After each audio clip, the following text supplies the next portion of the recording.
Doctor Ajay Singh Chautala और हमारी party के कार्यकर्ताओं को गालियां निकालें। इनके पास दूसरा कोई काम ही नहीं बचा। इनकी दुकान, मैं बार बार कह रहा हूं, ये सब वो अभी पीछे चर्चा चल रही थी रिटायरमेंट लेनी चाहिए, ये सारे वो लोग हैं जिनको रिटायरमेंट अनाउंस कर देनी चाहिए, नहीं तो जनता अनाउंस कर देगी 2029। कब लगे थे ये कहने? हमारे खून पर सवाल उठाया था इन्होंने। ये वही लोग हैं, हम चुप रहे थे। ये वही लोग हैं जिन्होंने विधानसभा के अंदर दुष्यंत चौटाला को लुटेरा, डाकू तक कह दिया था। आज तक मैं पूछ रहा हूं इन्हीं लोगों से कि आप एक भी सबूत ले पाए? आपके 2 विधायक हैं और मेरा खुले तौर पर निमंत्रण है उन दोनों विधायकों को, दुष्यंत चौटाला के खिलाफ एक भी सबूत आपके पास है तो विधानसभा की टेबल पर आपने टेबल क्यों नहीं किया? उस पर एसआईटी या कार्रवाई की मांग क्यों नहीं की? यानी उसके बाद डॉक्टर साहब पर, डॉक्टर अजय सिंह जी पर लांछन लगाते रहे। आज ये हमारे कार्यकर्ताओं पर चले गए। मैंने फिर कह रहा हूं इन्हें कि आप राजनीति कीजिए, ओछी हरकतों पे मत आइए, इतना मत गिरिए कि फिर पीछे मुड़ करके। आज जनता क्या चाह रही है, जनता का भाव क्या है, आप उसके बिल्कुल विपरीत सोच रहे हैं। यानी टोटल ब्लंडर मैं इनको मानता हूं। इनमें राजनीतिक समझ चोई देवीलाल के घर में जन्मने के बाद भी शून्य से भी माइनस में है।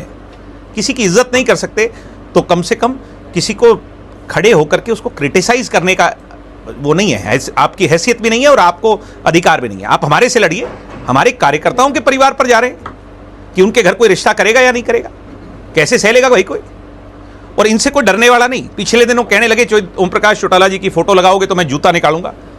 अब कहां गया वो जूता तुम्हारा? सोचने की बात है। इनके जूते भी फटे हुए हैं और मैं कहना नहीं चाहता और भी बहुत कुछ। तो इसलिए कैरेक्टर एसेसिनेशन पे मत आइए, नहीं तो हम भी बहुत ज्यादा गिर जाएंगे। आपने कहा कि जनता क्या चाह रही है। जनता तो हम जब फील्ड में जाते हैं ये कहते हैं कि अगर ये दोनों पार्टियां, मैं वही कह रहा हूं कि तो जनता के भाव को तो ये पहले घर से निकलते ठोकर मार के निकलते हैं कि जनता का भाव क्या है, और उसके बाद हमारे को सुबह और शाम तक गालियां देते हैं। भद्दा हमारे साथ कल परसों इनकी पार्टी का नेता है, वो भी मेरा भाई है, ये कहता है कि ये अजय सिंह चौटाला के घर में लड़की का जन्म होता, लड़की में दादा का खून होता है, लड़कों में तो ननिहाल। अरे कैसी सेंस है तुम्हारी? तुम इस लायक भी हो कि तुम्हें वहां पॉलिटिकल पार्टी में होना चाहिए? ये असूल है हमारे, ये हमारी संस्कृति है।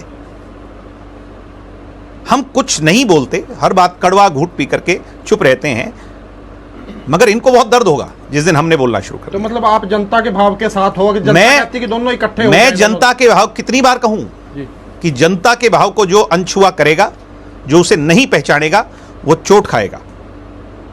जनता, हम भी फील्ड में जा रहे हैं, लोग कहते हैं बीजेपी के खिलाफ सबको लामबंद होना चाहिए। ये बात जेजेपी और इनेलो की नहीं है, सबको लामबंद होना चाहिए। और इनका एक ही मकसद है कि घर से निकले और दुष्यंत चौटाला, डॉक्टर अजय सिंह चौटाला और हमारी पार्टी के कार्यकर्ताओं को गालियां निकालें। इनके पास दूसरा कोई काम ही नहीं बचा। इनकी दुकान, मैं बार बार कह रहा हूं, ये सब वो अभी पीछे चर्चा चल रही थी रिटायरमेंट लेनी चाहिए, ये सारे वो लोग हैं जिनको रिटायरमेंट अनाउंस कर देनी चाहिए, नहीं तो जनता अनाउंस कर देगी 2029 में।